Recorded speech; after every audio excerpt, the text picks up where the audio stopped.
음, 아, 예, 아들에게 쪽팔리기 싫어 역사를 공부하는 장영철입니다. 한국을 빛낸 100명의 위인들로 이야기하는 한국사 이야기.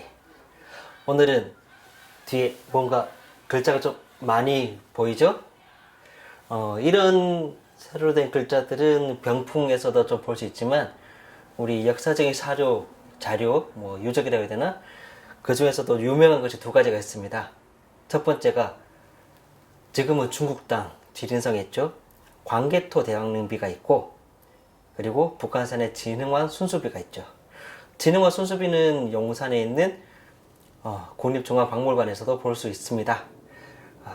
하지만 제가 오늘 말씀드릴 것은 또 하나 더 있는 중국에 있기 때문에 자주 보기 힘든 광개토 대왕릉비의 주인공 광개토 대왕을 말씀드리려고 합니다.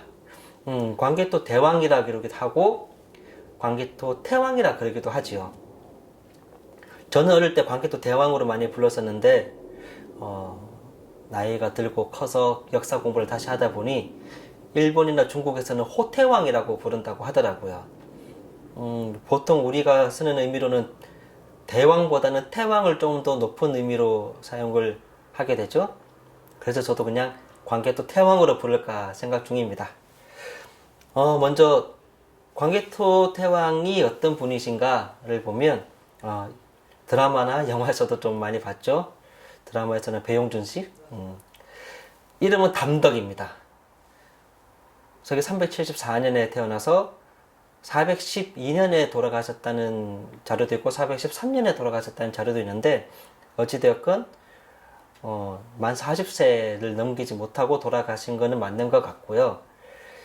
재위 기간이 10몇 년 되는 그 길지 않은 시간 동안 엄청나게 북쪽으로, 남쪽으로 영토 확장에 좀 매진을 하셨던 분으로 우리는 우리 한반도 역사상 최고의 정복왕, 그렇게 저도 그렇게 알고 있었고 그 말은 제가 다시 역사 공부해도 틀린 말 같지는 않습니다. 실제로 남쪽 북쪽으로 많이 그 영토 확장을 하셨으니 저는 광개토 태왕을 이야기할 때 크게 두 가지를 좀 말씀드리고자 합니다. 먼저 하나는 이제 영토 확장에 관계된 것인데 북쪽으로는 사실 어디까지 정확히 갔는지는 모르겠으나 여러 가지 자료를 보니 현재 중국의 베이징 동북쪽의 모든 세력들은 거기다 이제 정복하셨던 것으로 추정이 되고요. 그리고 남쪽으로도 많이 내려오셨습니다. 그래서 당시 국력이 약했던 신라 같은 경우에는 고구려 조공을 바치면서 왜구를 막아달라 그렇게 해서 실제로 그렇게 도와주기도 했었고 그 과정에서 유명한 일화도 있는데 그 왕께서 직접 전쟁에 나가는 것을 친정한다라고 하시죠. 친히 이제 전쟁에 나가신다 해서 친정하는 그러한 전투인데 당시 백제 땅을 가로질러 확 지나서 신라 땅으로 들어옵니다. 그리고 다시 후발대가 백제를 공격을 하고 광개토 태왕은 신라를 도와주고 난 뒤에 다시 백제 땅으로 치고 들어갑니다. 양동 작전을 해서 그 결과 한강 유역 전체를 다 정복을 하시는데 이게 웬만한 용기와 작전과 그다음 무력 그걸로는 쉽지 않은 거죠. 바로 신라로 바로 와도 되지만 어쨌든 백제도 적국이긴 하니까 백제 땅을 가로질러서 왔다는 사실은 그거 하나만으로도 광개토 태왕이 얼마나 그 전투 전쟁에서 정말 뛰어나신 분이신가를 알 수 있는 거고 그리고 신라를 도와줄 정도로 그렇게 강력한 국력 그리고 북방으로 가는 국력 그게 영향을 미치다 보니 가야에도 영향을 많이 미치게 됩니다.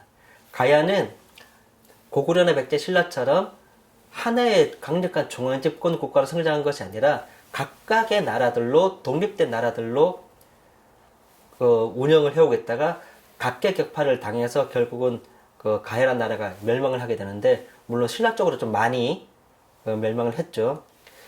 광개토 태왕의 그런 남하 정책 때문에 가야 세력은 1차적으로 큰 영향을 많이 받습니다. 그리고 그 과정이었는지 직접적 연관이 있는지 없는지는 아직 자세하게는 알 수 없지만 제 생각에는 좀 영향이 있다고 보는 게 그 과정에서 김유신의 집안이었죠. 금강가야는 신라로 이제 투항을 해가지고 금강가야 모든 세력들이 신라로 들어가게 되는 시기가 거의 비슷하게 떨어지더라고요. 이렇게 엄청나게 큰 영토 확장을 했고, 근데 장수왕으로 넘어갈 때 약 10몇 년 동안 기록이 없다고 하네요. 그리고 장수왕 즉위하고 바로 광개토 왕릉비를 세우는데 그때 어떤 문제가 있었는지 10년 동안 기록도 없으면서 어느 순간 장수왕은 국내성, 지금 평양이죠. 평양으로 천도를 합니다. 아마 광개토 태왕이 돌아가시고 난 뒤에 고구려 내부에서 어떤 이제 내부적인 좀 큰 문제가 있었지 않은가라고 추측이 되는 거고, 그리고 그 내분 그거 때문에 천도를 했는지 아니면 천도하는 과정 때문에 내분이 있었는지조차도 명확하게 알 수는 없지만, 한 가지 확실한 것은 광개토 태왕이 돌아가시고 난 뒤에 바로 광개토 대왕릉비는 장수왕이 만들었지만 이후에 10몇 년 동안 기록은 없기 때문에 좀 명확하지 않다. 그리고 어쨌든 장수왕 때 바로 지금 평양의 국내성으로 천도했다. 아마 그 10몇 년 동안에 무슨 일이 있었는지는 모르겠으나 내분이라고 추측을 하는 가장 큰 이유도 실제 광개토 태왕 때 그 영향이 너무나 어마어마했기 때문에 그 엿을 쭉 몰았다면 아마 고구려가 삼국을 다 통일했지 않았을까라는 생각이 들 정도로 어마어마한 영향이 있었는데 어느 순간에 남진, 북진 모든 게 멈춘 거죠. 그렇기 때문에 아마 고구려 내부에 어떤 내분이 있지 않을까 추측하는 것이고, 어찌됐든 영토 확장에는 참 일가견이 있으셨던 분이었다. 근데 영토 확장을 하기 위해서 당시 국력이 또 대단해야 되는데, 여기서 바로 또 두 번째 이야기가 나오는 게, 우리나라 최초로 무언가를 하신 분이 바로 광개토 태왕이 있습니다. 그것이 바로 뭐냐면, 지금 우리는 몇 년이라고 하는 연호, 우리는 1961년인가 62년인가 법으로 서력기원을 공식 이제 연호로 쓰고 있습니다. 그래서 우리는 지금 서기 2019년 이렇게 표현을 하는 거고요. 옛날에는 우리가 중국 영향을 많이 받았습니다. 사실 왕정 중심의 연호를 처음 사용한 것은 기원전 140년 중국의 한 무제가 건원이라는 연호를 처음 사용하면서부터인데, 우리나라에서도 독자적인 연호를 처음 사용하신 분이 바로 광개토 태왕이 있습니다. 그때 당시 사용했던 연호가 영락. 이후로 뭐 독자적 연호를 좀 사용을 하는 시대도 있었고 그랬지만, 고려 후기에 들어오면서 조선 시대에 들어오면서는 이제 중국의 연호를 그대로 받아 써왔고, 그리고 이제 고종 황제께서 다시 또 이제 연호를 광무라든지 연호를 또 만들기도 했었지만, 또 이제 일제강점기를 거치면서 또 이제 의미가 많이 희석되었다가, 그리고 전쟁까지 벌어졌죠. 우리나라 한국전쟁도 벌어지고, 그래서 1961년 2년인가 그때부터 지금까지는 우리 서력기원을 공식 연호로 사용을 하고 있습니다. 연호에 대한 이야기를 조금만 더 하자면, 왜 중국의 연호를 많이 받아서 왔냐? 그는 중국의 힘이 크기 때문에, 영향을 받을 수밖에 없기 때문에, 이거는 사대니만이 그런 의미로 해석되기보다는 저는 뭐 생존의 문제가 아닐까. 만약에 실제로 1392년에 이성계가 조선이라는 나라를 세울 때 조선의 이름조차도 우리는 중국 명나라 황제한테 받은, 물론 우리가 이제 이성계가 건의 2개 중에 뭐 1개 그렇게 받은 거긴 하지만, 당시에 중국의 영향을 받지 않을 수가 없기 때문에 중국을 무시하고 무언가를 한다는 자체는 상당히 큰 어려움, 특히 외교적으로 큰 문제가 있을 수가 있기 때문에 눈치를 볼 수밖에 없는 거거든요. 그것을 굳이 뭐 사대주의라고 폄하를 하고 싶은 생각은 저는 없습니다. 당시에 저는 사대라기보다는 이제 생존이다 라고 생각을 하고 있고, 고구려의 광개토 태왕께서는 힘이 강력했기 때문에 독자 연호를 사용하셨고, 조선시대에 또 세종대왕께서 그때는 이제 역법이죠. 시간 계산, 시간을 우리의 시간으로 맞추자라고 그렇게 한 것도 있었는데, 그건 다음에 또 이야기 드릴 기회가 있으면 말씀드리겠습니다. 그 당시만 해도 중국의 시간을 따랐는데, 중국의 시간이 아닌 우리 독자적인 시간을 쓴다? 이 자체도 엄청 어마어마한 것이거든요. 어찌됐든 그 기원전 140년에 중국 한무제가 건원이라는 연호를 쓰면서부터 이제 동아시아에서는 연호를 많이 사용을 했는데, 우리나라는 광개토 태왕께서 정말 독자적인 연호, 염락을 사용하셨다. 왕정 국가의 연호를 아직 사용하고 있는 나라는 아마 전 세계에서 지금 일본 하나만 남아있을 겁니다. 얼마 전에 헤이세이에서 레이와로 바뀌었잖아요. 그 과정에서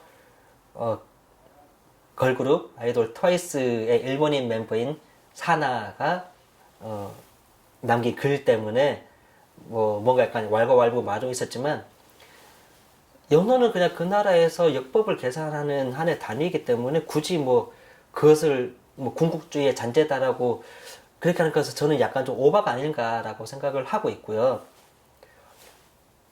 그냥 일본 연호 나온 김에 일본 연호 이야기 조금만 더 해드리겠습니다. 일본도 이제 예전부터 쭉 연호를 계속 써오다가 이제 1세 일원이라고 해가지고 이제 일왕 때 하나의 연호만 쓰기로 한 게 1867년인가 8년, 그때 메이지 유신, 그때부터 이제 명치 유신, 메이지 유신부터 이제 1세 1원 원칙으로 쓰기로 했었고, 그 다음에 일본이 좀 약간 지난 전성기라고 해서 좀 많이 호황기였던 게 다이쇼 시대.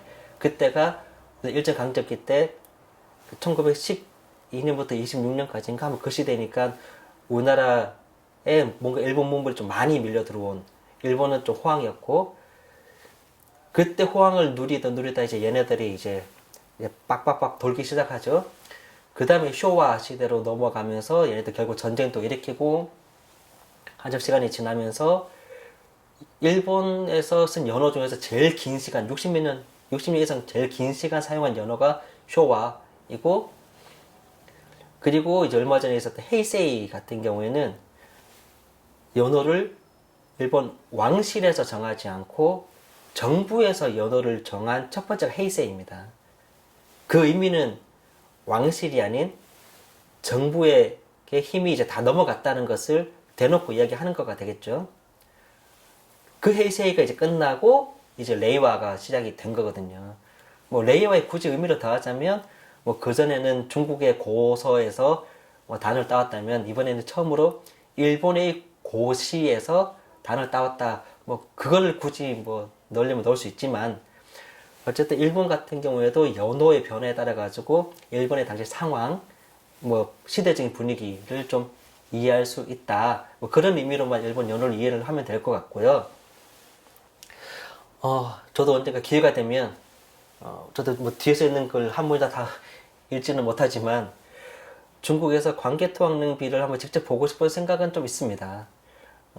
일본에서 임나 일본 부서를 많이 주장을 했던 근거로도 광개토왕릉비에 지워진 글자를 가지고 그렇게 주장을 하기도 했었고, 실제 그 당시에 역사 사료적인 기록이 많이 남아있지 않은 상황에서 이제 아주 거대한 돌에 광개토왕의 광개토왕의 업적을 쭉 기록을 했다는 것 자체는 매우 큰 의미가 있지 않는가라고 그렇게 생각을 합니다.